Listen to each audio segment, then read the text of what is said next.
Hello, ma'am. I am Josh Gabriel Lasconia. I am going to talk about geometric designs, solids, polyhedra, and non-polyhedra. Let's start.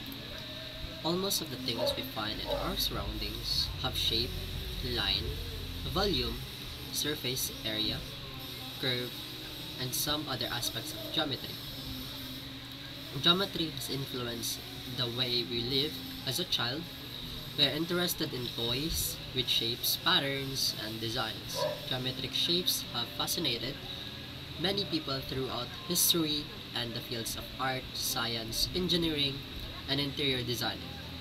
And many other professions, mathematicians have constructed ideal representations of these shapes and developed methods of obtaining the measurements of lengths, areas, and volumes. Excuse me. So, let's talk about solid. A solid is a geometry of three-dimensional space and the kind of space we live in. It is called three-dimensional space or 3D because there are three dimensions: width, depth, and height. Solids have properties such as volume and surface area. There are two main types of solids, namely polyhedra and non-polyhedra. So let's talk about polyhedra. So polyhedra. A polyhedron is a solid made of flat surfaces. Each surface is a polygon, like the platonic solids, prisms, and pyramids. Let's talk about that next. These prisms and pyramids. So first, this is the example of a polyhedra. So they must have flat faces, just like this one, as you can see. So let's go to platonic solids. So platonic solid is a convex polyhedron whose faces are all congruent convex regular polygons.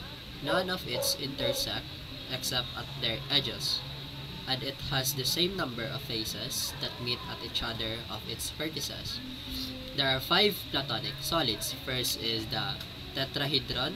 The tetrahedron have four sides, four-sided, and have four faces, four vertices, and six edges. So octahedron is eight-sided, so eight faces, six vertices, and 12 edges. Next is the hexahedron, like six-sided, so as follows. It's the same as the cube, like six faces or eight vertices and 12 edges. next Next is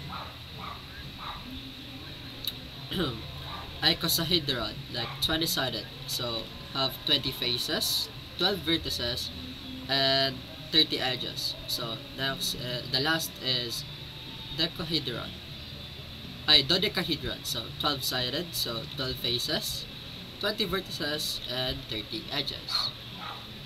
So let's talk about the Euler's formula. Euler's formula deals with three-dimensional shapes called polyhedra. It states that F plus V is equal to minus E is equal to 2, where F is the number of faces, V is the number of vertices, and E is the number of edges.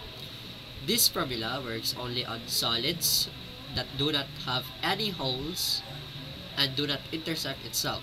It cannot also be made up of two pieces stuck together, such as two cubes stuck together by one vertex. The Euler's formula works on the platonic solids. So it works on here. So the example is the tetrahedron. So as we all know, tetrahedron have four faces. So 4 and 4 vertices, so 4 minus 6 edges, so here is equal to 2. It's the same as like this other types of platonic solids. It will come up to 2. So let's move up to prism.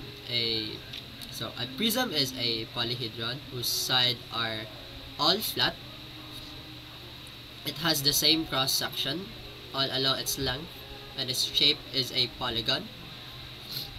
All the prisms are classified as either rectangular prism because the cross section of each is a rectangular polygon, or irregular prism because its cross section is an irregular polygon. So as you can see here, this is a square prism. You can see his cross section, right? It's all like symmetrical, like it's the same length or other types of yada yada yada. So the next is the irregular pentagonal prism. So as you can see, it's irregular in shape, but it's a what you call this one? A it's the length is the cross section, all length is a polygon. So next is the last one is the pyramid. So pyramid is a polyhedron made by connecting a base to an apex. There are many types of pyramids, namely triangular pyramid, square pyramid, pentagonal pyramid, and hexagonal pyramid, and they are named after their shape of their base. So triangular pyramid, as you can see, it's a triangular base. Square pyramid, square base. Pentagonal pyramid, pentagonal base. And hexagonal pyramid, hexagonal. So if you excuse me for a bit.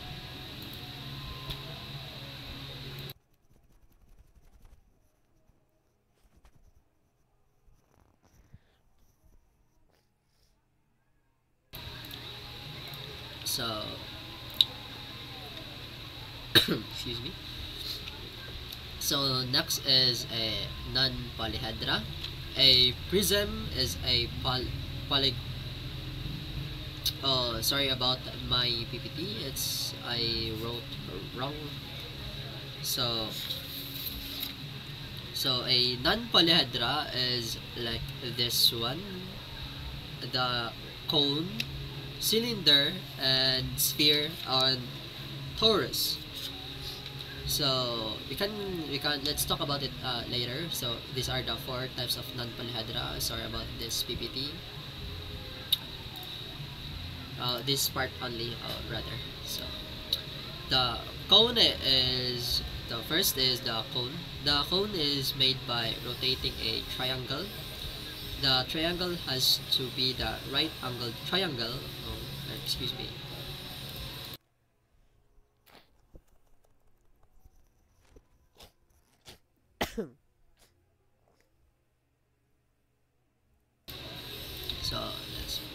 So a cone is made of a rotating triangle. The triangle has to be the right angled triangle, and it gets rotated around one of its 2 short sides. The side it rotates around the axis of the cone. It has a flat base, see that, and has one curved side because of its curved surface, and it is not a polyhedron because it has curves. Okay. So next is a cylinder. It is a 3-dimensional solid object bounded by a curved surface and 2 parallel circles of equal size at the ends. The curved surface is formed by all the line segments joining and corresponding points of 2 parallel circles. Because of its curved surface, it is a not polyhedron. So the sphere is a perfectly round object in a 3-dimensional space. It is a non-polyhedron because the surface is completely round, and it is a perfectly symmetrical with no edges or vertices. All points on the surfaces are made of distance from the center. So as you can see, it's a ball. It is a completely round, so it is a not polyhedron. So a torus is a solid formed by revolving a small circle in a line made by another circle. It has no edges or vertices, and therefore it is not a polyhedron. So as you can see, it's just like a hula hoop or like a donut. So always remember that polyhedron have flat surface, right? And it's a polygon. And a non-polyhedron or polyhedra or something, yeah, polyhedra, non-polyhedron is just the same. So a non-polyhedra or polyhedron is a polygon that have, what do you call this one, that has curves, or like, yeah, curves or round or something like that. It does not have a flat surface. So that would be it. So thank you guys for listening, and see you next time. Bye.